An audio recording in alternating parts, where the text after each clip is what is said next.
Hello, everybody. Welcome to DM Writer's Room, a Hopeless Prospect episode 3 of Question Mark. We're pretty well into this bad boy at this point. We're moving. This is the starting adventure for our homebrew world of Prospect, where your character plays a mighty prospector, somebody who goes across the lands fulfilling adventurous quests and contracts and daring do's aplenty. It's a tale of haves and have-nots, etc. Sort of like a non-cyberpunk setting we've got. It's a Western-themed cyberpunk, as far as I'm concerned. Western, because it's not steampunk. We don't have enough cogs for it to be steampunk. It's definitely not steampunk. Not even close. It's horse punk. It's like horse punk or gun punk. I don't know. It's like black powder punk. I don't know. I got questions. Yeah, Train works.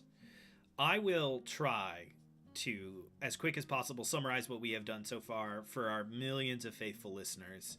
Our party begins their adventure in the grand city of the technocracy called Bastion. Bastion is a massive sort of super city a la, Akira's take on Tokyo that is built atop a mountain. There, you receive a contract from Foreman Jebediah Flint on behalf of Mender Ficklesworth. A Mender being a semi-important to middlingly important member of the Lephalum Empire, which is the empire that worships Respis, the great god of life and death. This world has great gods and low gods. The great gods are large, unknowable, dangerous, biblical kind of gods. The lower gods are spirit manifestations that are created by belief and are a little bit more freewheeling, a little bit more fun. In the process of that, you end up having to interact with a evil gang of prospectors called the Scarlet Mist. They are called the Scarlet Mist because they are worshippers of... where's my name here? He's in here somewhere. Elcorum, the god of murder and blood. They are what are called blood-tinged. It's ghouls. They're ghouls.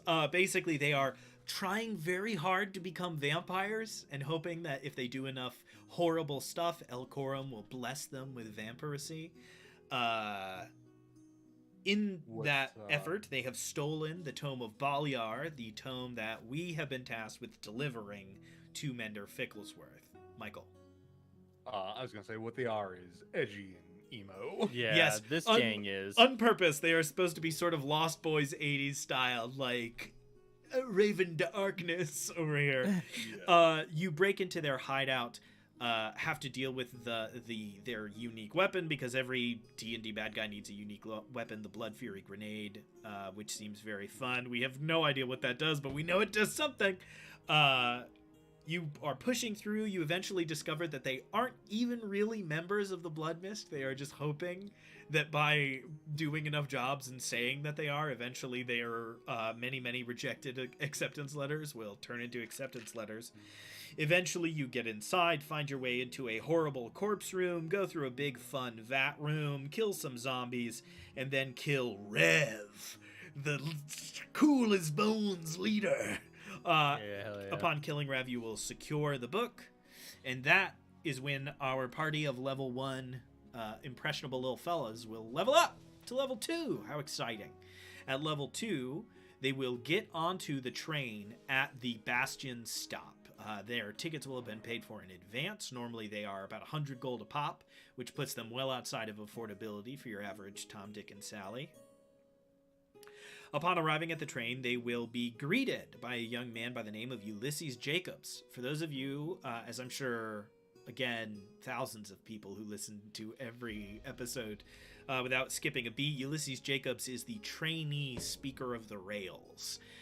This massive train in our world that can hop dimensions has a bit of a mind of its own, and therefore there is somebody who is elected to sort of try to communicate with the train. Right now it is Cornelius. Cornelius is training Ulysses Jacobs. So you show up and Ulysses Jacobs is like, I regret to inform you that the train is not currently functioning properly.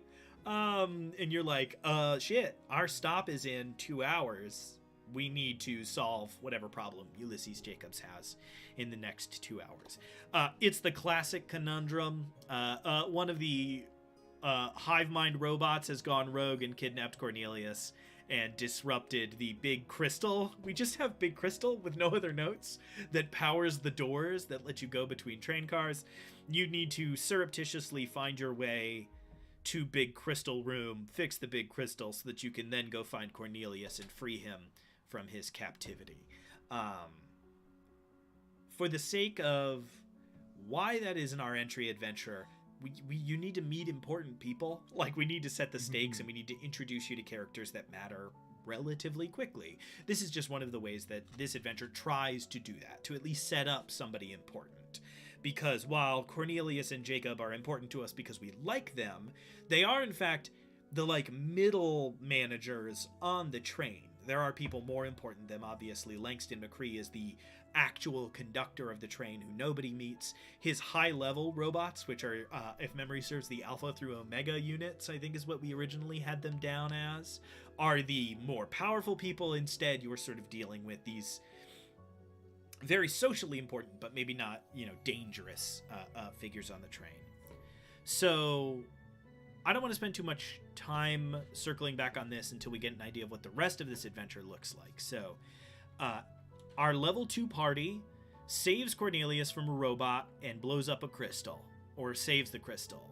They definitely don't blow up the crystal. Reaffix the crystal. The train lands in the Lephalum Empire, which is, again, this empire that glorifies and worships one half of Respis.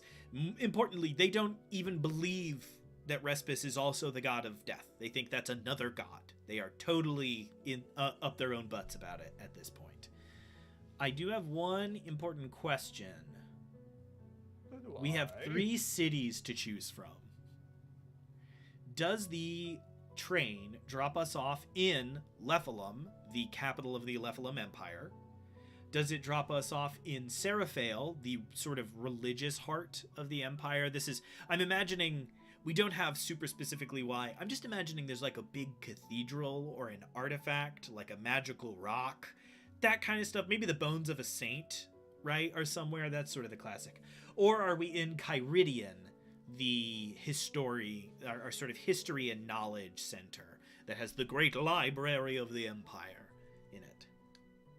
I like the last one. We're already dealing with the book, and I think if players want to get a little bit of a lore dump, this early on, they can get a little bit of that there. Okay, so it sounds like we will be in Kyridian, the beacon of history and knowledge, which has a big library. We just need to know what to describe as the skyline for this place. Okay. So we step off the train and we are in customs, right? We have a dark necromantic book that we have to smuggle into a very radiant anti-necromancy city. So that can't be impossible, right?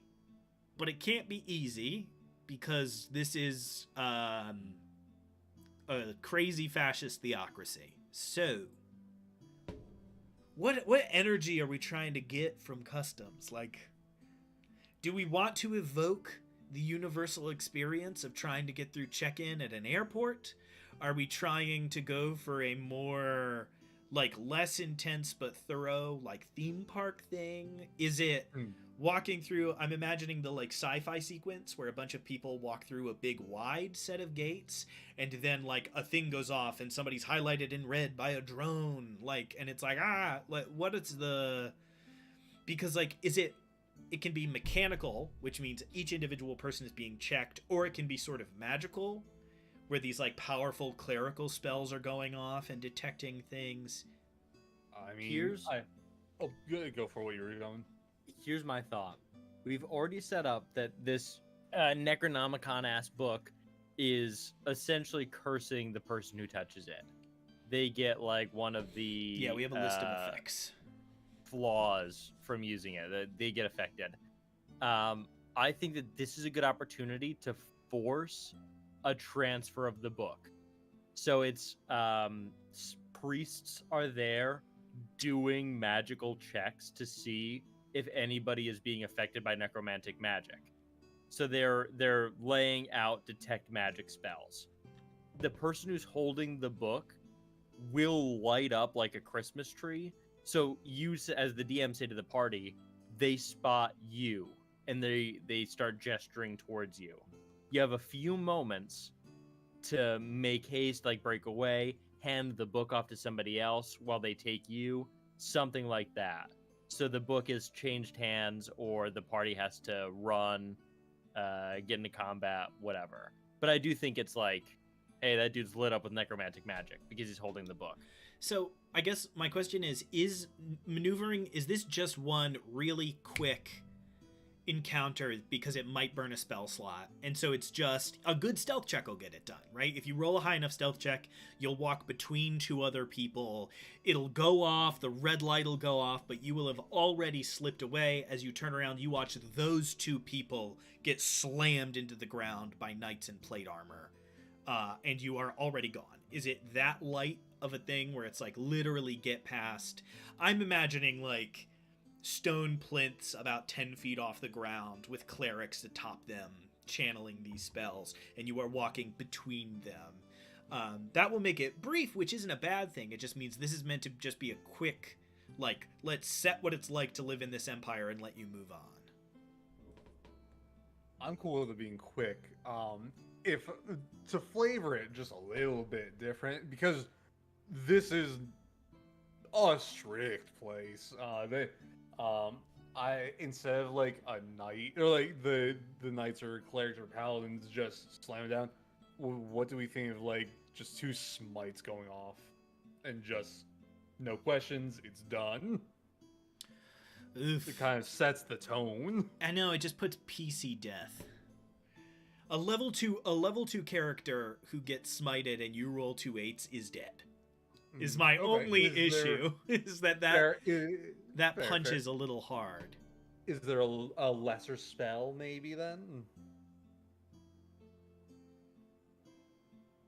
Well, yes, So, I mean, we could, in a pinch, we could just say they cast a tracking spell of some variety. There are many that do that, and it's a chase sequence. You have to get away and try to dispel whatever magical aura or tracking they seem to have put on you. Okay. Or we could do something else. How are you feeling? Spencer, you've been a little... My only fear is to guarantee combat doesn't break out as difficult. You can set the scene where it's like you're being observed. If they fail the skill check, what then? Or, you know, they don't move right. What's the eventuality? It can be a chase. I'm fine with the chase. We just need to have if they succeed, they get away. If they fail, a chase sequence happens. Will they fight 3 clerics if they're not able to outrun them? What is the happenstance here? So, is there a way, logically, for them to be like, is it... Players don't like to go to jail. No, because it's fucking boring. But I'm having trouble justifying why they would just take the book. Yeah, because and that's not the arrest them. solution. The solution is you step forward, you have failed to pass the check. It looks like it's about to be combat. You freeze. Somebody has cast hold person on you. They walk up, they examine your person, they take the book as the source of necromantic magic, and then they just leave. Like, that's where I start to like. You lose They would me a still little think bit. the one person's still under the effects of necromancy too. So they But might the take issue is- him. Yeah, but then you split up the party and you still have the same problem where it's that person goes to jail and it's boring to be in jail. Doesn't have to be jail. Could be something else maybe. Interrogation. It could be they were expecting him, they bring him to so and so, or It could be that they're tracking them. They see that you have the book, they're all doing this, you've been spotted, you are being magically tracked because they've seen you, you're being scried upon, or whatever. So a cool tension moment could be if your party succeeds or you do something clever, you get through with the book, and that's it. Mhm. You just get through with the book. If you fail, you, as the DM would describe, you watch one of the wizards who is channeling. Well, they can't be wizards. One of the clerics that is channeling this spell. You watch as their holy symbol lights. It is attuned to the color of necromancy. They must have just picked up on the book. You see they lean back, whisper something in the ear of a knight in heavy armor behind them, and then nobody grabs you. You move through 3 streets later. Whoever in the party has a passive perception of 12, higher than 10, notices that the party is being followed. So it's not that they don't kill you because of, I don't know, a sense of duty or something. It's they don't kill you because they don't just want to catch you. Yeah, they're trying to catch who brought the book in. They want to find you, who brought it in, and who you're bringing it to. Mm-hmm. That works. Okay, so I'll put, so you go through customs, and I have chase ? What did I just say? Tail ? So you either succeed and get away, or you don't, and you have a tail, and you need to shake them and get away, or kill them. I mean, if you want to jump in heavy, you can do what you want to do. This is one of our overarching themes for Prospect is if you help somebody, you piss somebody else off. And this is a good opportunity to say, like, are you going to put 3 clerics in the ground over, your feelings about this? A ruffle that will get hard once players have to interact with it. We previously had arcane magic be illegal in the Empire. Are we maintaining that? Is it frowned upon? Is it illegal? Is necromancy illegal, but the rest of magic kind of okay? That's one of those rules that's really great if you're writing a book. And then in real life, but once you're RPGing, you're like, so what happens when, Fithithrieth Alurinta, the, high elf in a star and moon robe with a staff, like, does he get a black bag thrown over his head and dragged off screen? Or, like, what does that look like? I promise you, I'm just a barbarian. I look how ripped I am. My muscles are huge. I think necromancy everywhere is frowned upon. I think that everybody knows that it does do some pretty fucked up stuff to the spirits in Cradle. So that's bad. Here it's just illegal. You'll be arrested, you'll be killed if you use necromantic magic. I think everything else is allowed. I don't think that it might be frowned upon here. But... They'd be like, hey now, weirdo, quit doing that. But it's clerical magics are incredible. Arcane magic, they go, meh, we're not really a fan. Necromancy, like, we will kill you. You know what it could be? It could be that necromancy is illegal, and arcane magic you just aren't supposed to do on the street. Okay. Like, arcane magic isn't supposed to be... Because it's too much of an asset for them to ban outright. But they could say, like, you cannot do it in public. Yeah, I think you don't go to jail. It's just a fine. It's a fine of, like, 5 gold. It's attention on you, which is the issue for a group of prospectors. It's deeply funny for a guard to walk up and write you a ticket and be like, don't do that. And hand you a ticket for... No prestidigitation between the hours of 6 a.m. and 8 p.m. This rule is well documented. Okay, so big encounter 1 is the train. Big encounter 2 is arriving in Kyridian. Good name. Getting through customs, either identifying you have a tail or avoiding having one altogether, and then getting away, which is maybe it's a chase sequence, maybe it's some clever spell casting. Regardless, that's a good bottled encounter, right? It's one thing that takes up a resource. You either have to be very careful, or you have to use a spell slot because you fucked it up and you have to use Dimension Door, and now the party is down a first level spell or a second level spell. Great. What happens next? Or do we want to sort of let the party go a little bit and just say the party needs to find their way to where they are supposed to be? Right? So in a lot of introductory adventures, this is where we give them a town to walk around. They meet a bunch of people, they ask a bunch of questions, they meet local bandits, and whoa, the local bandits have something to do with the bad guy. Wow. That's usually is where this goes. I think it's got to be that. We're opening up. We're in what is it? Phandalin. Yeah. Now, Okay. Right? So it's now we have to build out some NPCs in this town. Okay, so what district of Kyridian are we hoping to limit ourselves to, right? Because Kyridian's a city, I'm not designing a city. So let's stick us in a district with a big library, a big temple, and our priest in it, because that way, later, when the big Bone Titan gets out, it has big, fun structures to attack, right? We get to keep describing this temple, and we get to keep describing this library, and then when the Bone Hulk comes... that Bone Hulk has 2 big important buildings to attack. So are we in is it the Monuments District? Are we in just the Historical District and we want to kind of go straight up the middle with it? I was going to say this could be the poor ward. This person, this priest that you're helping out is known for being a good person who's trying to help the most people.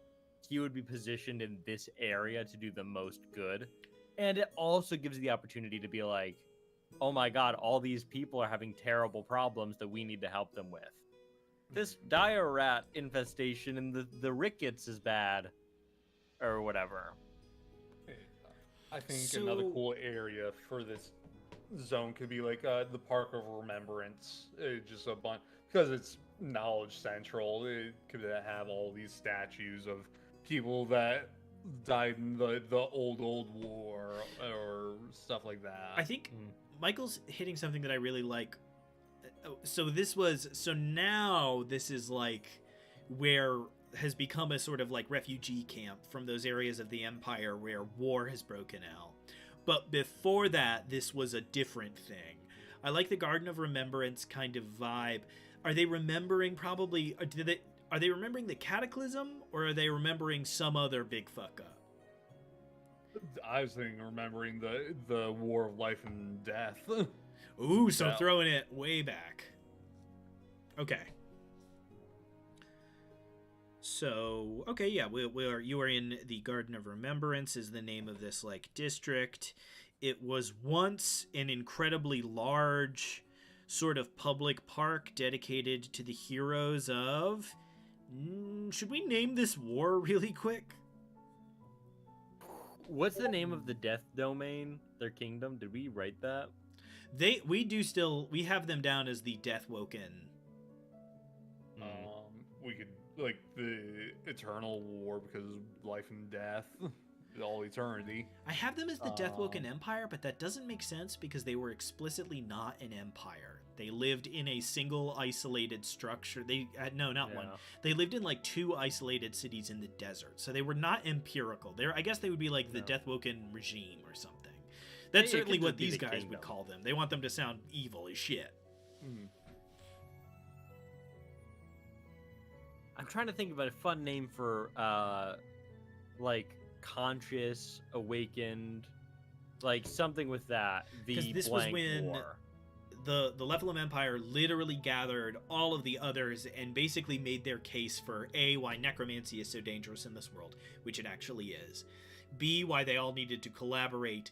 And C, specifically, they had where conflict erupted after this is that the Nephilim Empire lied. They told everybody else, we are going in there to kill the undead, secure the Deathwoken, and stop necromancy. And instead they went in and burned the entire city to the ground and killed everybody. They killed every single person that they encountered. And after that, the diplomatic relations between this empire and everybody else completely fell apart because they were like, I didn't think we were going in there to do genocide. And they were like, It's the plan all along, fuckbag. And just went ahead with it. So, they would name that war something it's a little too on the nose. Is it the Great War of Purification? Yeah, is it... The War of Conscience? It was unconscionable to allow them to exist. The War of Conscience is pretty good. The War of... Can I get some synonyms to the word conscience? Let me see. Isn't, if I'm remembering correctly, isn't it? We decided who won that war on a coin flip, right? Yeah. Yeah, we literally flipped a That's coin to see who won. That's crazy. And like, just think of how different all this would be if it just Yeah. went the other way. War of Principles, War of Ethics. War of Principles kind of hits. War of Principles is pretty good. Principality. Because they were worshiping the same god. Yeah. They just It's didn't believe important. it. Super important note. They only believed that in the first age.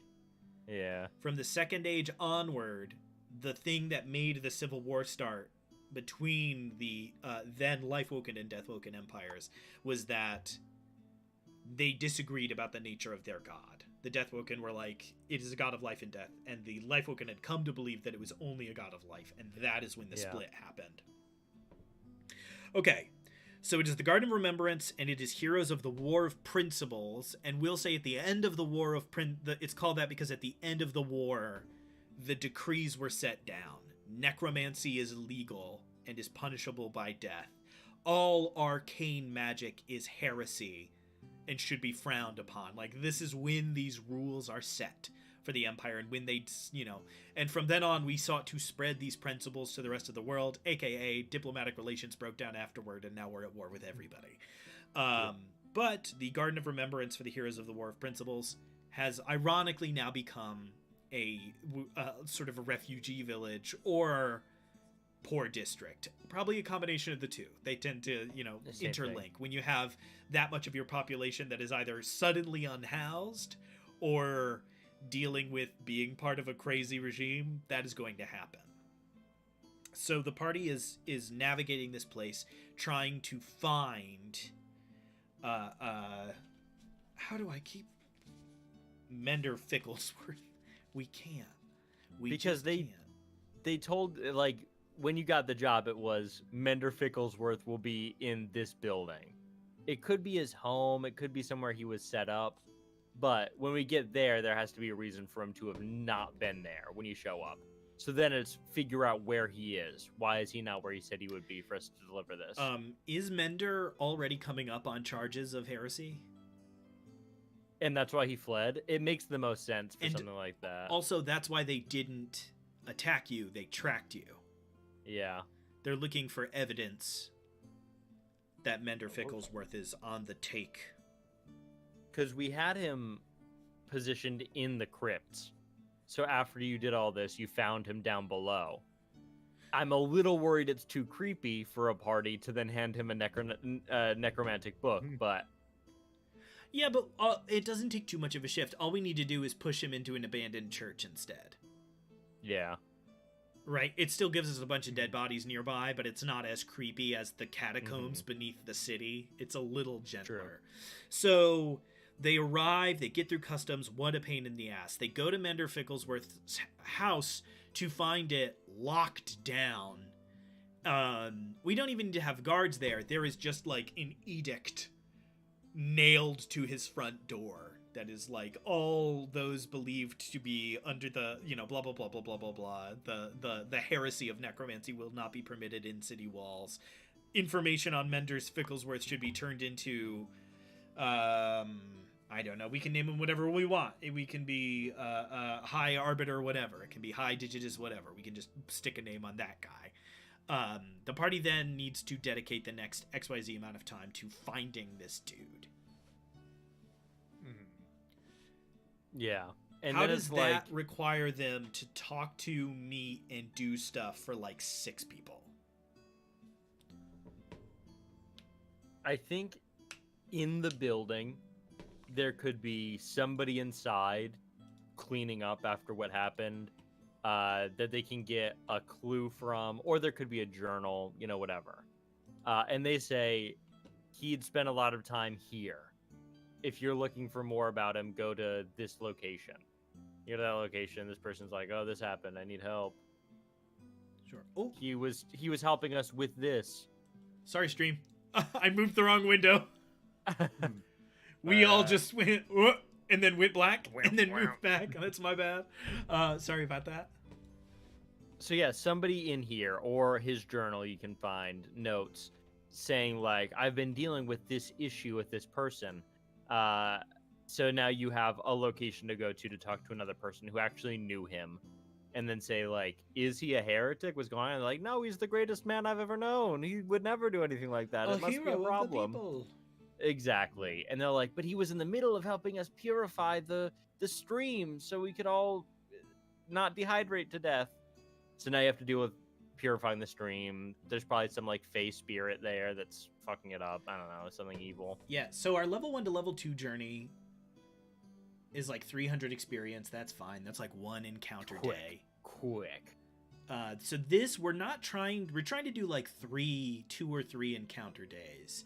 And we have one encounter day on the train, and we have another one brewing here. So we only really need to meet anybody else, talk to them enough for them to tell us, oh, he's a great hero, but he was going to help us with this.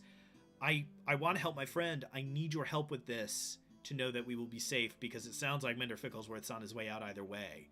And you could be like, fucking whatever. You're either an evil party and you kick the shit out of the guy, and then it's like, all right, 200 XP for bypassing the adventure. Yeah. Or it's go do this little thing. So do we want a couple of options, or is there one guy you can go meet? I like the idea of at least giving us like 2 people that they could meet. Sure. Yeah. Yeah, 2's good. And have them in 2 like obvious places that party might try to go to find some info. I mean, there's the Digitus office. There's a big fucking sign on the door saying, if you have information about this guy, go here. I could 1,000,000% see a party saying, let's go stake that spot out. So not him, not the Digitus himself, but somebody around there. Either somebody squealing on him or saying, let him go, he's done nothing wrong. And then it's like, get him out of there so you can ask him questions. And then somebody could be at the building that has been condemned. So, okay, so our condemned building, we'll have it be, we have a perfect role for this. It is the local tonsor, the lowest of the low of the clerics, who is like, he is a great hero and is so wonderful. I'm a keeper of our local, I'm a keeper of the community, and oh, the labor. Like, you know, pretty general. And so then we have this other sort of inquisitor character. Give me a title and a name. What feels like a good time? Who investigates heresy? Inquisitor, unfortunately, we already have happening in Grove, so I think that we might have already supped from that feast. So hear me out. If we're keeping with bodies and all that, if we want to go with like an ear, where the inner parts of the ears, incus, malleus, stapes. If we want to do something like that. Which one of those does balance? Vestibule. Those are the vestibules. The vestibulary? The vestibulary is pretty good, right? Because they maintain balance in the city. Yeah. So if they're the vestibulary, what is this guy? Is he the vestib or gal? I should say. We should do better about that. I was really bad about that the other day. Is this a vestibular, or is this a member of the vestibulary? Right? Is it an XYZ of the office of the vestibulary, or is this vestibular? I think vestibular. The members of that group are vestibulars. That's what they do. And probably under this vestibular are just more of these sort of, we have them down as the peds, the foot soldiers, the normal folk. He probably gets a battalion of 20 or 30 of them that are just required to do, as they say. All right, so we need to characterize these 2 people, which means I get to go into my OneDrive and pull up my NPC maker. NPC generator. At some point in the distant future, maybe we've talked about making this available for other people. We'll see if it's ever a good idea. As it messes up stream for the 100th time. All right. I need my non-Icewind Dale sheet. Great. All right, let's crunch some numbers. Where is that? Okay. I just random rolled. We have... I don't know what this D&D race is. Oh, wow. What is a Kender? That's not real. It's either a Kender or a Goliath. Let's look at what Kender there is a thing. What the hell? Kender. Oh, they're from Kryn. They're So do we want to do a Kender or do we want to do a Goliath? Goliath. Great. What else do we know about this big, beefy Goliath? Number one, somebody roll a d6 and tell me if you get odds or evens. Evens. Evens. It is, in fact, a lady. So we have a female Goliath who has... their knowledge. I have my intellect, psyche, physique, and motoric scores here. We did pretty good. Encyclopedia bad. So they are not. So they are not sort of the sharpest tack. Authority plus for psyche. That lines up. I have endurance bad. Do we want to keep that or do we want to go for something else with that? That's fine. It just means not going to be very good in a chase. It's a giant woman. I have this is kind of perfect. I have encyclopedia minus, authority plus, endurance minus, hand-eye coordination plus. So this is a big Goliath with a big bow. Mm-hmm. So Goliath, big bow. Or is it a big rifle? Oh yeah. Is it a big old gun? Yeah, we have a real elephant gun moment here. Yeah. Large thing on the back. Low endurance makes sense because we do have older adult. We didn't get up to elder, but we have older adult. Okay, so this is vestibular, and give me a name. Vestibular. Corinne. You only said that because it's the thing. Corinne. It's the place that the Kender are from. But I added in an extra letter. So it's Corinne? Yeah, Corinne. So Vestibular Corinne is a Goliath who has been in the service of the Empire for a very long time and has aged out of their days of great swording and fighting on the... Michael has perished. Michael has come back to life. And have aged out of their days of great swords and bloody battlefields and is now doing this. But they are a soldier. So even though they are assigned to Booktown, they are not a book soldier, right? They are here to hunt people down. And so authority plus tells me they aren't like, I'm going to get my magnifying glass and solve this case. It's like, I'm going to knock on doors until I don't have to anymore. Like, it's intimidating and scaring people into doing what they want. So that is Vestibular Corinne, a Goliath with a big rifle. Great. No notes. Our Tonsor is a fucking Aasimar. That tracks. Yep, that'll do it. It'll do it.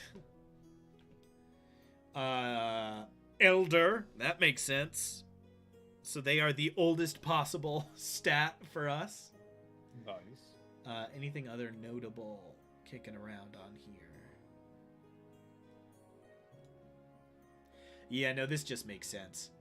Empathy plus, pain threshold minus, hand-eye coordination minus, encyclopedia minus. So we just have a very helpful, empathetic dumbass. Yeah, and he's like, oh no, with him gone, this upstart organization is causing an issue in town. He was keeping them at bay, but I can't do anything. Oh, I'm not powerful as he was. It's scary. You said bad hand-eye coordination. He's a barber. That's not fun. Yeah, no, it's not. For sure, it's not. Okay, so we have these two. They're very opposed. That's great. So you get through customs, you get rid of your tail, you track down one of these two sources of information, and you get a report on where Mender Ficklesworth is likely to be. I'm getting a lot of stuff. Abandoned church, abandoned mausoleum, because this is the Garden of the Remembered. There are threads here.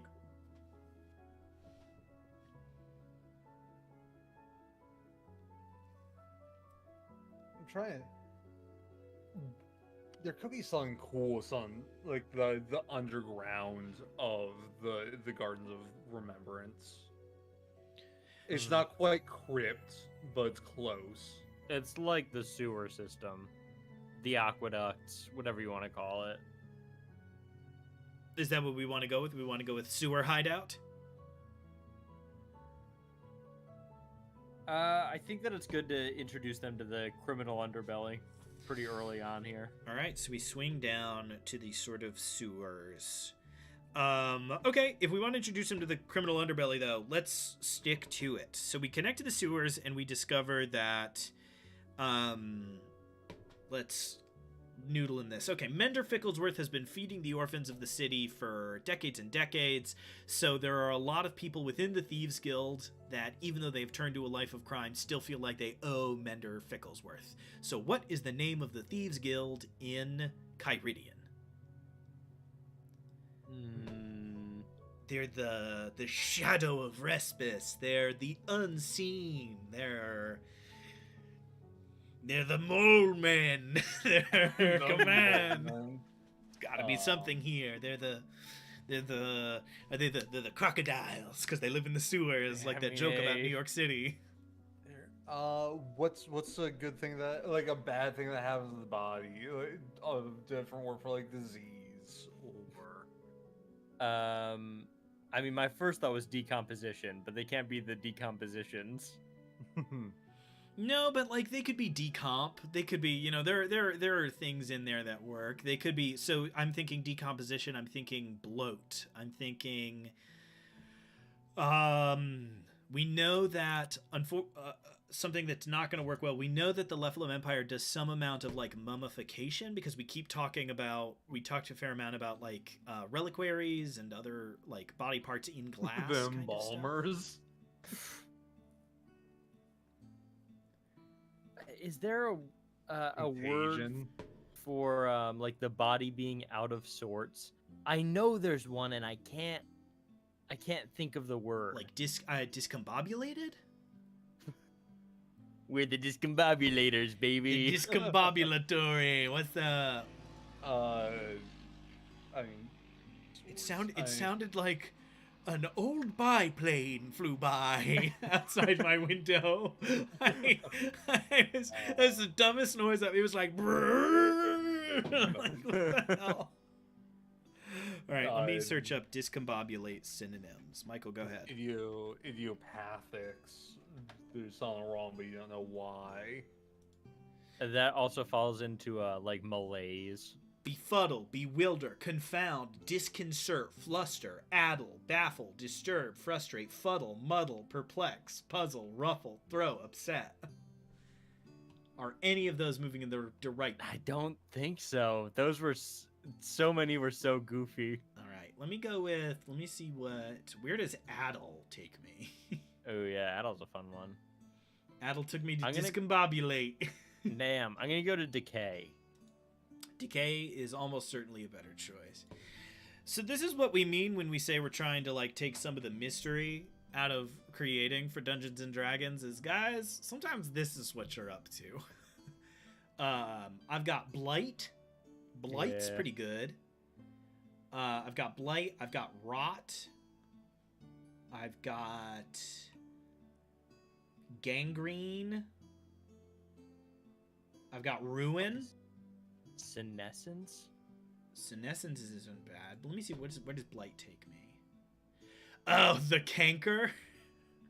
Yeah. Nice. We've got the Canker, Mildew, Bane. It keeps wanting to take us back to Rot, which is Blight, Decay, Canker, Mold, Putrefaction, Putrescence. Atrophy and Blight are ones that I think hit pretty good. Atrophy is really good. I think Atrophy or Blight, and I'm leaning towards Atrophy only because Blight is a spell, which is going to make players think they're wizards. So I think the Atrophied something. I mean, they could So just it's be not just like Atrophy. the Atrophis. Yeah. Or they could, We are Atrophis Atrophy. is fine. I don't have a problem with just putting some fantasy sugar on it and calling it a day. Yeah. I think we should go with that. I think it makes sense, and I think it makes it sound like they're making fun of the government. Yeah, true. Because the government naming convention are those, like, vague Roman endings like that. Mm-hmm. So he has connections in the Atrophis, not because he works with them. Definitely not that. It's because he helps the orphans. So it'll be, if you talk to Tonsor the Tonsor, he'll be like, oh, he's helped so many orphans that they took him in, even though they've turned to lives of crime. And if you talk to Vestibular Corin, they're going to be like, he has extensive connections to the Atrophis. So it's really just up to, like, what the angle is. And then the rest of this encounter group is just get to them. Right, so what? We go in the sewers and you fight a couple of oozes. Fight a couple of oozes and a skeleton or something. Some rats. Alright, fight some oozes. I'm just gonna put fight some oozes. We don't need to. Alright, fight some oozes. Ooze fight. Everybody loves to fight an ooze. It's just a fact. At the end of that ooze fight, you run into the Atrophis, you say a couple of things, you show them the book, they go, we've been waiting for you. And you lead them inside. They lead you inside, and you've made it. You discover Mender Ficklesworth, who is overjoyed to see you. And, glowingly speaks about how, even if they have caught me, it will all be worth it if this works. If I can cure. What's he curing? Is he curing something, or is it just helping in general? My thought was, I can use the power of this book to destroy the remnants of the Death Empire, the Deathwoken Empire, right? I'll collapse it, and then none of the maladies left over from them will continue to infect our world. So he thinks that he Shit can like take that. this book to that city Yep, and collapse the city, like finally wipe the city away. exactly. And his idea is this will get rid of zombies and skeletons, and which you've already encountered a skeleton below ground here. It won't do that, but he truly believes that that's the good he can do here. Yeah, maybe it'll probably turn out that the book has been whispering to him or something. That he has some artifact, right? He's probably got like he's got like a little plinth or like a little obelisk or a stone tablet maybe that's been whispering to him. We could make it a little bit more personal by including some sort of necromantic rot that's spreading through the poor section, and that's where some of the refugees are from. They're medical refugees. That's a fun. And it's like, I got to get rid of this. I can cure them by destroying what's left of their kingdom. I love the idea that there has been this curse that has been going on for 3,000 years, ever since the war. Yeah. The Empire has been cursed for what they did. And I know it's weird because usually we don't have the high gods as really interacting. It would be, if there is an Easter egg in here I would like to play with, it is that the curse came from Respis. Yo, yeah. It's like you killed half of its religion. Cursed. This was not part of the divine plan. Nope. Okay, so that's this portion of the adventure outlined. Portion 1, fight the one gang, grab the book, get on the train. Portion 2, fix the train, get off the train, find information about the Mender, get into the sewers, make it to the hideout, meet up with the Mender, hand over the book. Pretty good. So in terms of 5th edition, we just killed Glassstaff, and we're ready to do some real work in chapter 3, which is the long. We need to go all. We went from 0 XP to 300 XP, and then 300 to 900. Now we need to go from 900 to 2,700. So this is going to be kind of a heavy lift in this next section for the party. What we already determined was we need to get the party to level 5 at the end. We don't need to like do anything with them once we're level 5. We're just sort of like shooing them out the door and saying, go do quests, which is great. Okay. So I don't think we need to flush too much out here. We've got 30 minutes to an hour left. It's not like we didn't plan out the individual encounters in section 1 or anything. So let's just do a little bit of faction work and get enough down that we feel good about it. So number 1, we need to take it back to the train. You roll up on the train. You meet up with Ulysses Jacobs. Ulysses Jacobs says, all right, hey guys, I don't know how to tell you this. Maybe he's hurt. Maybe he knows that prospectors are about to get on the train, right? That's an easy thing. He's like, I know you're prospectors. You're like, how do you know? And he's like, me and the train are one, man. Like, he's just in tune with it. He says, I need you to go stop a rogue robot. Why is the robot rogue? We had something in there about rogue robots already. I don't know what actually makes them go rogue. We only have one canon rogue robot, and that is that edifice, the flying city of the technocracy, is operated by Chief of Security Rufus McCree. And Rufus is a rogue drone who held off Langston when the city was taking off, and that is what made him so famous in the technocracy. So I know he doesn't need to be the same type of deal. It can just be that every now and again a drone goes haywire. My first thought was just somebody was tinkering with one. Yeah. Like they're probably programmed to be non-hostile to people on the train. And that's just for ease. Again, it is canon that Langston doesn't know that anybody else is on the train with him. Or at least doesn't care at all. It's one of those two. So it could be that for the sake of efficiency, the drones are just programmed not to attack anybody on the train. Because it's easier for Langston to do that than to try to do something more complicated. So was somebody futzing with the drone and it just so happened to go into defense mode? Or did somebody sabotage the drone to hurt the train? Or, and this is kind of grim, so I want us to think about this.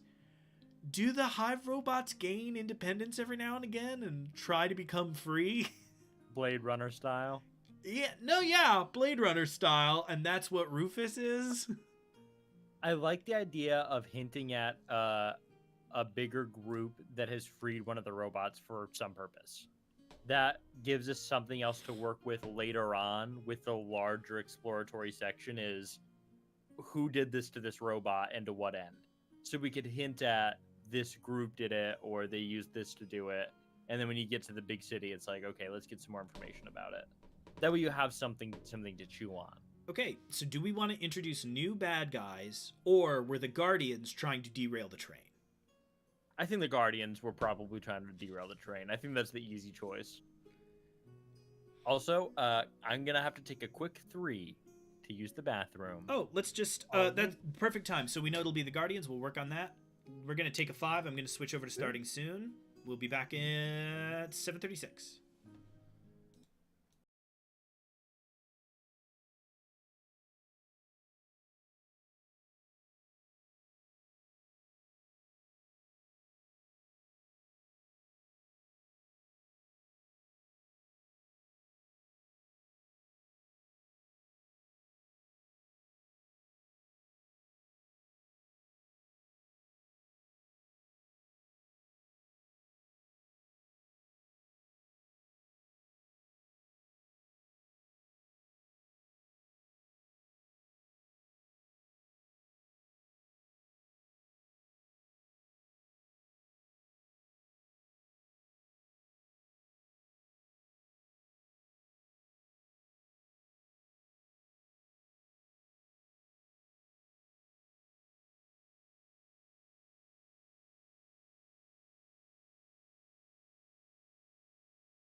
Welcome back, everybody, to DM Writer's Room, Hopeless Prospect Episode 3. Yes. Sort of the wrap-up section here. We're doing some extra faction flesh-outs.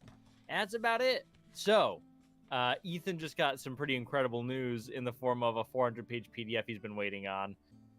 So if we are distracted, it's because we want to read that book real bad. Okay, so we've just decided. So basically, what we come to is this is like a short, quick chain adventure that's meant to introduce you, swing you through, and get you to the end. We're doing the stint that's from level 2 to level 3, which is a pretty quick turnaround. So we start on the train. We meet Ulysses Jacobs, and he says, one of the robots went rogue. This is a fucking Sonic plotline, and you need to go get a big crystal fixed so that you can save Cornelius. And you go, all right, Chaos whatever. crystals. Not the Chaos Emeralds. So it's like, all right, whatever. Tails the robot shows up. We've decided this is the Guardians that have done this. The Guardians are a eco-terrorist group that wants to destroy the entire technocracy, no matter the cost to mortal lives, because they think it will save the world if they do. Now, fun fact, we did determine which factions were right and wrong.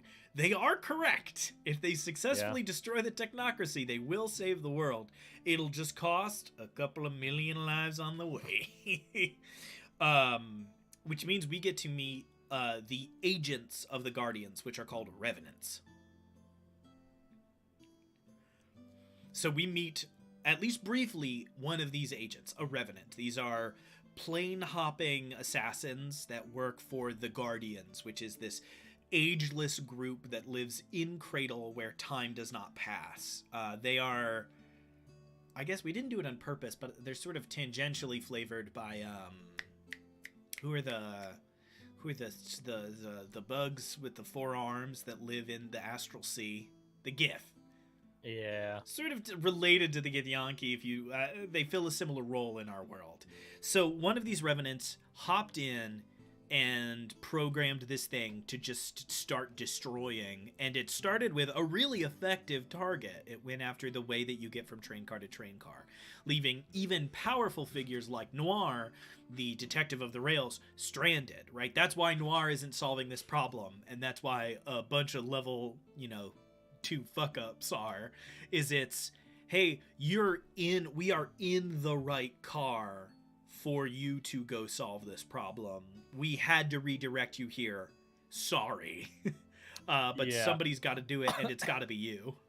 The idea that you get, like, your ticket, and they're like, all right, you're going to end up in the dining car, so you'll be able to relax, take a load off, eat some food, and be ready. And you show up, and you're in, like, the coal section where they're shoveling coal and flames. It's like, what the fuck is going on? And there's a teen telling you, you're in the wrong spot, but I did it on purpose. So this teen says you got to do this. We go find the big crystal. It has been sabotaged. We have this droid you need to fight. Are we fighting something when we get to the crystal? I think it's fix the crystal and then teleport to the droid. So where the droid is. But so the guy. Why hasn't somebody else walked up and fixed the crystal? There's got to be somebody standing in front of the crystal going, Is it the Revenant? Is it just some other stuff? Do the Revenants have, like, summonable foot soldier type things?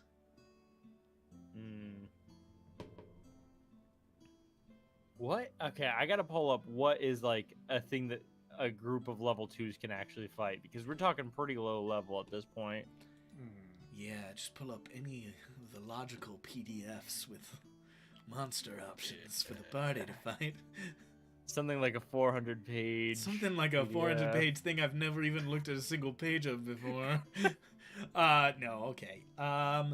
My first thought is we use the stat blocks from Mechanus. We use the, like, duodrone, monodrone, tridrone, and we just say that any of the bots are capable of creating simple constructs, and he basically, like, cobbled together some simple things and said, guard the crystal till it explodes. Yeah, that's easy. It's easy. That doesn't mean it's what we have to do if there's something that feels a little bit more engaging. So I'm going to open up, that is our sort of construct option. So the question we need to answer if we want to go another way is, a guardian casts a summoning spell to conjure an ally. What shows up? Let's see. Fucking, what's a death dog? I don't know. I think they're servants of. Do they serve vampires or something? Death dog, medium monstrosity, neutral evil. An ugly two-headed hound that roams plains and deserts. Hate burns in a death dog's heart, and the taste for humanoid flesh drives to attack travelers and explorers. I mean, I could see that being one of their tools, is summoning death dogs, because it's a plain traveler. And then our other option are, we're perfectly in CR with the drones. A tri-drone, which is CR 1/2.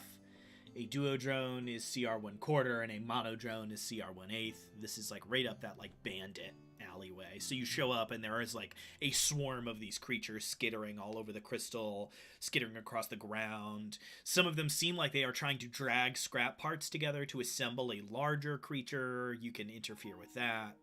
All right, here's my thought. The order of events goes: the Revenant enters the train. The Revenant fucks with one of the robots. In so doing, he has sequestered this one train car with the crystal. He says, all right, you're all set.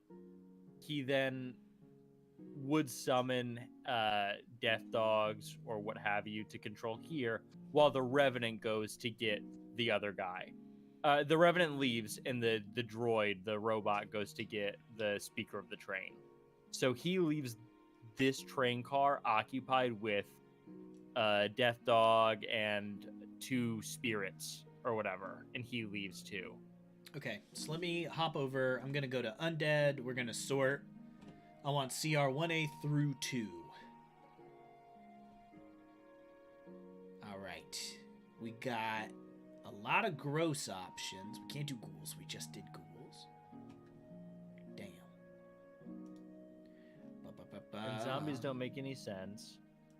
Shadow would be pretty sick nasty. Shadows are party killers, though. Yeah, that'd be pretty cool. They're fun. It's just they can go the wrong way. Specters are pretty good, sort of smash and grab kind of deal that can be kind of fun. And then I don't what is Death Dog? Is that a construct? Where did you get that? The 5th edition SRD. It's in there. No. Like what's their creature type? I gotta pull it back up. I can just search. Death Dog. There he is. Dog. Medium monstrosity. And yeah, there we go. That's it. What is he? I'm trying to get this little picture. Oh, whoa! All right, he's beast. Pretty jacked up.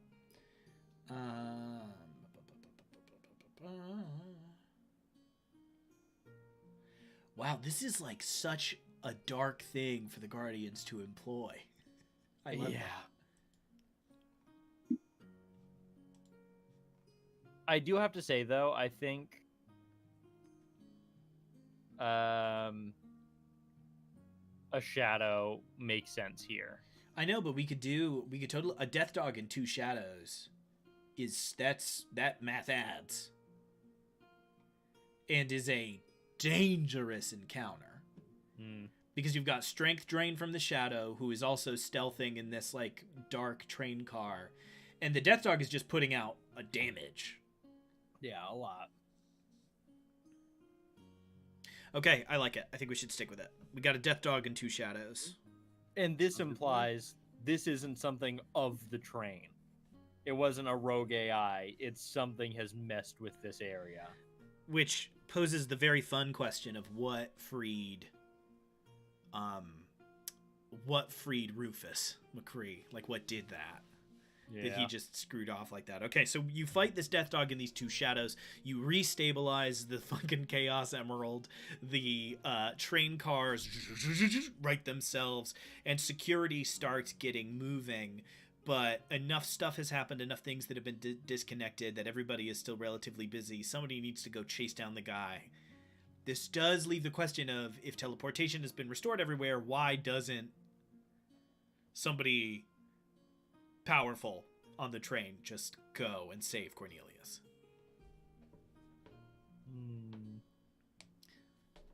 I mean, I think the easy answer is the teleportation isn't you get to go anywhere you want, right? It's just moving you from one train car to the next in the circuit. It's he should be in the next train car over. You're the closest. After you do this, he should be in either this one or that one. Get there and get him out. I think that makes... So here's my thought. We are in Coltrane. The next train... Sorry. Coltrane. We are in the coal car. The next car is the one, logically, is the one right before the, like, admin cars. Mm-hmm. So you do the coal... you take care of this coal car. I can't say train. You take care of the coal car, and you go into the next one, and you see a 7-foot tall mech holding Cornelius off the ground up to the door, saying, "Please open the door, Cornelius." Because its directive is derail the train, and the fastest way to do that is to run to the front of the train and do something fucked up in Langston's car. Yeah. Can I say something now that is not important, but I do think can be cool if we wanted to go down this route? Yeah. Rufus was also affected in essentially exactly the same way. He was freed by the Revenant group, the Guardians, and he is a plant. He is an incredibly long-term plant on one of the techno cities. So that way when they get everything else set up, he will then destroy that one. They've got one already done. Rufus just I love this. I love this Order 66 moment where Rufus goes, and just walks up and like ching, ching, and the whole city just crashes out of the sky. Exactly.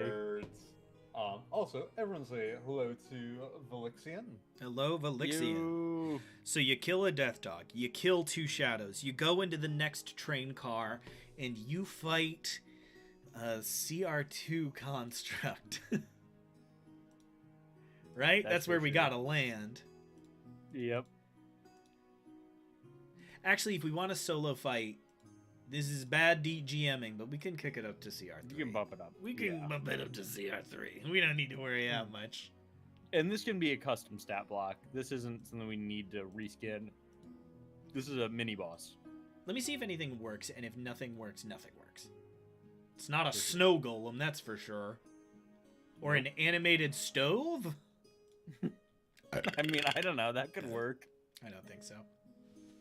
Okay. So we want to clock in with like a CR3. And does it have a cool gun or a cool sword? Cool sword. Its arm turns into a big sword. All right, so we have a cool sword that they can pick up when they're done killing it. What purpose did this bot serve? What did it do on the train? If it was in the coal room, it was probably feeding the power source. So we don't have a cool sword. We have a cool hammer. Yep. Cool shovel. A cool shovel. You can move dirt one time per day. So we got a cool hammer and we got a big robot then. He shoves coal. Big robot. Yeah. This isn't some dainty servant bot that works in, the dining car. So we fight this big hammer robot. He needs to be a solo monster, which means he needs to have actions, bonus actions, reactions, and layer actions. We can justify the layer actions. He's on the train. We don't need to... I don't think we need to worry about that too much. His action is hit you with a hammer or shove somebody and reposition the battlefield. His bonus action is... is like activating train defenses, right? He can like make things difficult. He can create areas of difficult terrain on the train car. He can put up walls, things like that. Those sort of like, and then you watch the train metal reform and come up and create walls and barriers. He Fortnites you. Yeah, he is what Fortnites you does. real bad. He Fortnites you big style, and then he has a big pickaxe, and it's awful. Yeah, Nobody exactly. likes it. It's a huge Fortnite reference. Everybody hates it. And then his reaction has to have something to do with like coal or whatever. I think probably he can like bring up a shield for spells, which is for like back flumes of fire out of a furnace. These things come rather naturally, and yeah. I think we're good, right? He's just a big robot who it's can the boss, control the yeah. train because he is a robot. That's what makes him dangerous. You kill him, you get the speaker out, teleportation is resumed, 15 minutes pass, and you are able to, or we get to do like 45 minutes, right? You get an hour, you get a short rest before you land in the next area, Yeah, that's which good. is customs. Everybody loves a short rest. You get a short rest, and then you're there. That's cool. We get to the end of the short rest. We show up in customs. Customs is the most straightforward encounter in the world. Somebody casts a spell. You either dodge the spell or you don't. If you dodge the spell, you dodge the spell. If you don't, you don't. They track you. Then you have to get away from them. We'll probably just be like, tell the party. Like, it's not one of those things where it's like you need a certain passive perception for the party to notice. After like 5 streets, you'll be like, hey, you're being followed. Who's following you? Whoever has the highest passive, just tell them. Yeah, spell, and then I'll just write followed, and you're good. Because you're either going to burn limited resources avoiding the spell, or you are going to burn limited resources running. Because a party of 4 are not all going to make all their constitution checks, which means somebody's going to have to cast Fey Step, Misty Step, whatever. Somebody's going to have to do one of those to go back for somebody. We get through that encounter, and we arrive at the house. It's got a thing up. It's super intimidating. And then you meet one of our 2 NPCs. We never named our Azmar. Oh, yeah, we didn't, did we? Somebody roll a d6. Sure, I got. I don't know my dice out. We got 3. A 3. This is a man. All right. So a male old Azamar who's very sweet but simple, shall we say, and pretty ineffectual going off of the stats that we randomly generated for him. I'm tempted, like, I don't want him to be too much of a joke character, so as funny as it would be to name him like Bernard Beaver, like we should probably... I was trying to think of a fun, because it's What does being an Azamar mean in this world? I mean, I think it means what it means everywhere. One of the people from our angelic plane came down to regular world. I have such bad news for you about what Azamar are in D&D. They aren't that. What is it? What are Azamar are a clan of Celestial. people that worship one celestial so devoutly for so many generations What? that they are guarded and guided by that spirit through their lives and can take on fragments of the angel's power. They are not Crazy. they are not I've the children of only- angels. Fully thought it was a job between Asmer and like a human. Or a celestial and a human. Your guys' thing is better. DMG, they're descendants of celestial beings. You're gonna make me do this. Let me go to my sources. Source book. Unless they changed it in Morden Canaans. Which I could totally see. Yeah, but now my pride's in it, so now I gotta check. You know how it is. Yeah, no, I get it. It's not... Is it Tome of Foes? No, it's Multiverse, right? Yeah.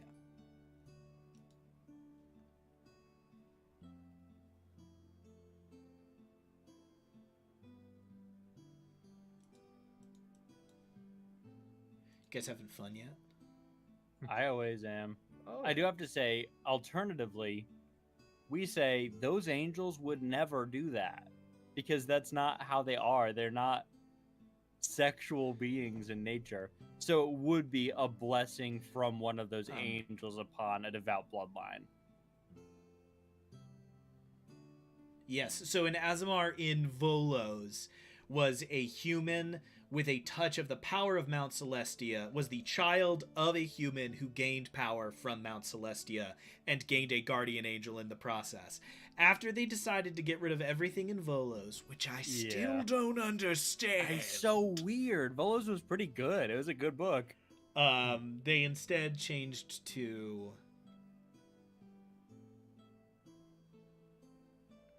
Azamar now are either descended from a celestial being or are just infused with heavenly power. Damn it! I had a great little correction there. I had a perfect actually, and D&D went idiot. All right. Cool. Actually, we got rid of our own lore. We could have it be like a magical thing. How magic just like rituals and stuff works in our world already. Some people kind of prayed a certain way, and their blood became Asmir. I don't have anything against it just being that Grandma in our Pawtucket went on vacation and got a little frisky in nobility and came home and had a kid. I'm not opposed to that. I am only in the sense that I don't think that, like, the angels we've built are crazy. They're not. I don't think that they have that sort of drive. It's just like, well, I'm the angel of walking correctly, and you didn't do it. Is Azamar something that can happen if you're revived? That's cool. This is not the time to hash out this piece of lore. Let's name this person is old blessed with Azamar. being SMR.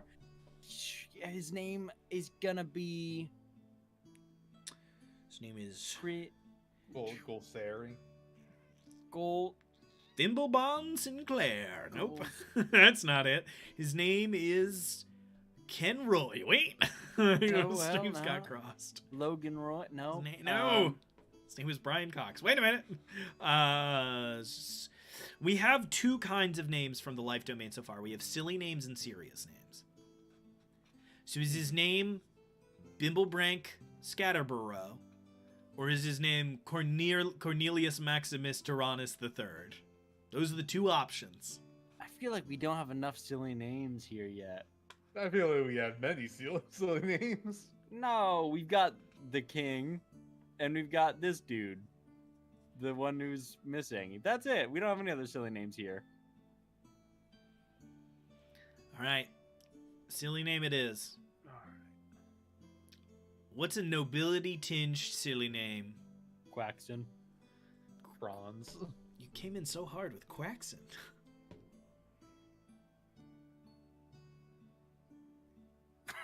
Sorry. Is it Quaxon still, or you just No, I'm still having a Quaxton. I don't have any other names. in the Quaxon space? I can't. My brain just keeps going, Elder Quaxon, Elder Quaxon, Elder Quaxon. And I'm like, we can't. That's a Fallout joke. That's nothing. I mean, I Again, like Quaxton. demystifying DMing. It's Yeah, like, that's what and it it's is. lore, and it's lore, and it's lore, and we name the Azamar Bumblebee Squibs. No, it's not that. Bumblesworth. His name is Bator Quaxon. His name is It's done. Bator Quaxon. Master Bator. Master Bator Quaxon. I don't know why you're laughing at this good name. His name is Master Bator Quaxon. I don't know why you're giggling. We might change that name later, but we don't need to change it right now. So Master Bator Quaxon says, "Thank you so much for investigating. He has disappeared, but before I'll tell you where, I need your help with a thing that went wrong. Oh no! The crypt on the hill was struck by lightning 1 week ago this day, and the tomb ripped itself off its hinges at the coldest hour of midnight, and now a werewolf stalks the streets. The cleric promised to go about his business and help us destroy it, but alack, he has disappeared. What CR is a werewolf? Werewolves are CR 3. What's less bad? What is? Let me just search where Where we're at, TR2. Are they really? Yep. All right. Go were rats. A were-rat plus hive of rats. This is not a joke. Everything I've just said is now true. Lightning struck a tomb. It cracked open the marble front of it. That, however, was not a tomb. It was a prison for a beast we could not kill. A terrible were-rat. The players will kill it only to find that it is slowly regenerating. They need to drop it down and drag its body back, throw it inside, and re-entomb this were-rat. Or do something clever. Maybe it could be as simple as a greater restoration will cure the lycanthropy on this creature. Lycanthropy. I wipe my hands of this encounter. Yeah, this is a Nice side meeting. quest. It can be as convoluted as we want. What are you trying to say? Lightning struck I a think tomb. it's Lightning great. struck a tomb. Lightning struck a tomb. Except it wasn't a tomb, it was a prison for a were-rat that can't die. I don't know why you're confused. Why No, are I you love bringing it. hate into this is supposed to be a positive space where we come up with ideas collaboratively, and Spencer just went, huh? Not how I would have done it. Not how I would have done. Spencer, come up with one really quick. Come up with a different idea. Zombies attack. Done. Where's the panache? Where's the flavor in this? Yes, you help him, and then he says, "Now I'll tell you where he's at." He says, go deep into the sewers below and seek the Atrophis. Or you hit up Vestibular Corin, and then the encounter is breaking into the police station. Yeah. Somewhat more straightforward. Kind of like my cool rat idea that Spencer shit on. Moving on from the were-rat. You get down into the sewers. What's down there? We know it's undead, right? Because that's kind of fun. Yeah, we had ooze, we had undead. So you got skeletons, and you got oozes. Yeah, I mean, I really don't have a problem with that, right? You just have to do 2 fights. You just have to fight some undead stuff. Because we need to solidify that the undead are a problem, right? The existence of the Deathwoken Empire is still felt to this day. There are still liches. There's still wizards around. Mm-hmm. You can't put that genie back in the bottle. Necromancy exists now. Great. You get there. You roll up. They say, we've been expecting you, mate. You go inside. You hand over the book. And he goes, thank you so much. You're my new best friend. And that is the journey from level 2 to level 3. You reach level 3 when you hand the book into the hands of Mender Ficklesworth. And then it's a whole mess of shit to do for the next level. Yeah, so next level is going to be a little bit of a bigger thing. It is essentially, we have backed ourselves into what I can only call the Mummy Corner. It's going to be the plot of the Mummy, which is you're going to have to fight a big scary thing and then chase the smart scary thing across a desert to a lost city. Pretty classic. So I'm going to... So unironically, we should probably circle back to the rat. Now listen, I still feel like it's a good idea. Spencer, I think, has brought up some valid points. I'm not sure thematically how the were-rat fits in. Yeah, that's the only issue. It can be the exact same thing, just not a I'm were-rat. crunching the numbers, and the were-rat is in.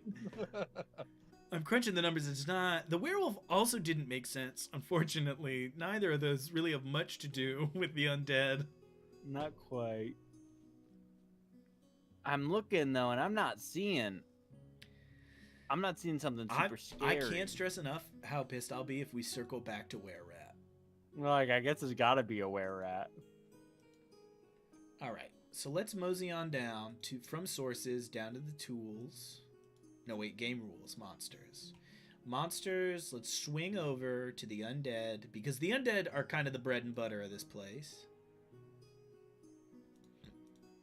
I would rather we fight a couple of, like, CR1s. Yeah. I've it's got- probably weird. Are there any like life domain monsters? Like something that'd be like a light monster. I mean, yes, but I'm not sure what the construction on that would, like, why is the question that I'm left with. So let's scroll through here.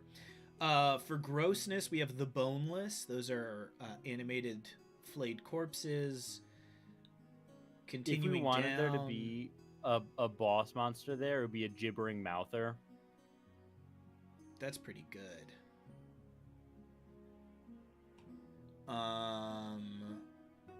Skeletal polar bear. Easy. That'll do it. Oh, swarm of undead snakes. Ew. That's pretty. I wouldn't fuck with that. Very mummy-esque. I like it. Oh, No, the dark mantle. no shit. From Eberron rising from the last war, undying soldier. The undying are undead creatures sustained by positive energy and devotion. What?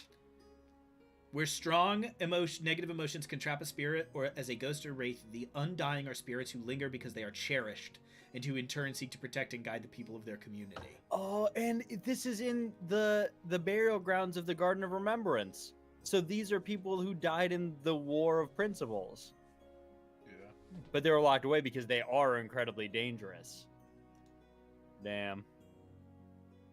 So an undying soldier breaks out and does not recognize the modern day empire, and so believes that it is an invading force and needs to be put down. That works. I guess I'll cross out my Rick's were-rat were-rat. idea. We'll have were-rats later. Don't worry. I guess But I'll. we're Oh, gonna it's level A up. fine. whole High. swarm. No, it's fine. I'll just cross out my were-rat. Everybody will remember this is the day that a seething tension built up in us that would eventually lead to our Beatles-style breakup in the late 2030s. I honestly do believe that we can do in this city Were-Rat. I just don't think it can be right now. Listen, you can't. Don't try and walk back your hateful language. All right, so I think that's a pretty good layout of what this is going to look like, and it's a pretty gnarly 1, 2, 3, 4, 5, 6, 7 from there. So it's a pretty beefy, like 7, 8 encounters, 2 of which are optional, right? The players could do both and also investigate this other figure with the awareness that she is hunting them. I imagine if they get pinged, she is a problem they can't get away from, right? That is one of the other negatives, is now Vestibular Corin is looking for you actively to interrogate you, and so you will have to flee from her as our sort of Mr. X chasing you through the streets. That's pretty good. We got 20 minutes on the clock still. If we can think of anything to do with it, we can. If not, we can move on. We would take this time to sort of outline what we are going to talk about next Monday, but we kind of already did that. Yeah, Basically, we know that Mender Ficklesworth is going to say, I know that you've done a lot for me already. I need to do this spell now. They're looking for me. If I can do this and it works, problem is solved. I know what I have to do next, and I can help people before I am killed. And Mender can talk like that, like, no, I'm going to die now. They know that I'm doing this, and so this is Kaputski, but I can try to finish before they eventually find and kill me. And that's the good ending for me. And you'll be like, all right, whatever. He's like, I'll pay you 200 gold to help me do the ritual. You say, okay. You go in the other room, you do the ritual. He accidentally brings back more than he meant to. Some fragment of darkness shows up. Some undead wizard, XYZ, creates a massive, horrible bone hulk and says, feed, grow. That creature smashes through the sewer tunnel, tearing into the above ground and starting to destroy the town. You try to kill it before it can kill enough people to go to the size it needs to be to escape and go aid its master in breaking into one of the Deathwoken cities. So it's the big fight with it, a couple of encounters across the city, and then this very long, it's going to be a big a bigger sort of adventure thing where it's going to be like, find your way to the city, get to the desert, make your way through the desert, encounters in the desert, get to the thing, encounters in the thing, mantle the wall, on top of the wall you're level 4, is probably going to be what the vibe is of that. So we already have that pretty well laid out. Yeah, I'd say We're so. good. All right. All right. So I think with that, pretty successful, I would say. One of our I would say one of our more stall prone episodes. We slipped off the Yeah. clutch a couple of times. It was hard for naming conventions, and I think this was going to be the stickiest area because it was like, you're here now. What's going to happen? How do we make sure that in a starting adventure you go the right direction? I think after this, you're already bought in. It'll be a little bit easier. I would say trouble maintaining sort of a positive space where we were embracing all ideas equally, but that's just me. Yeah. No, but for sure, yeah. I think that this is always the part that's difficult, and so much of Prospect isn't flushed out, which is the purpose of this. When you're DMing at home, you're doing the same thing. You come up with what you need for an area, and then as you find yourself asking questions while the players are playing, you're like, who's in charge of the thing? It's vestibular Masturbator. F5. Yeah, a lot of that is what you sort of end up doing live, so it's just nice to do some of it off screen. Sure, yeah. All right, I think we can call it there. Pick up next Monday, and then we should try to wrap this up in episode 4, but we might go to episode 5. It's a 5. This feels like it's going to be a 5er. See, I think we can do it in 4.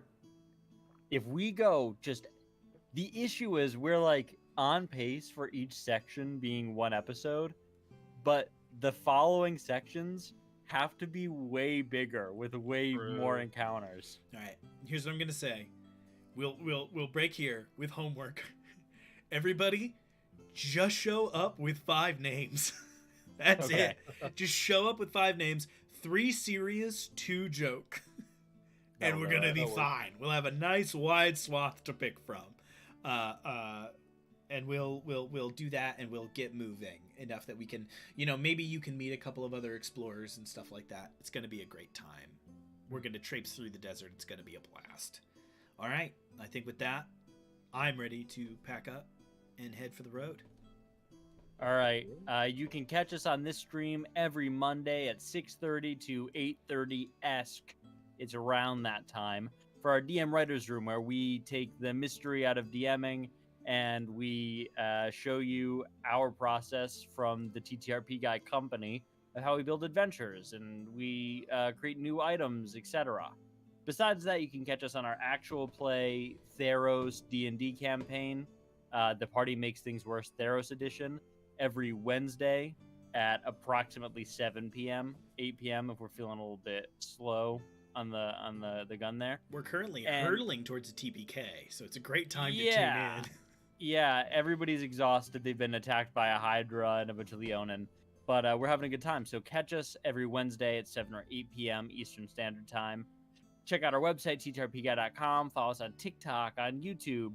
We have a Facebook page. We don't really use it very often, but you can catch us everywhere else. That's it, and we'll see you guys on Wednesday and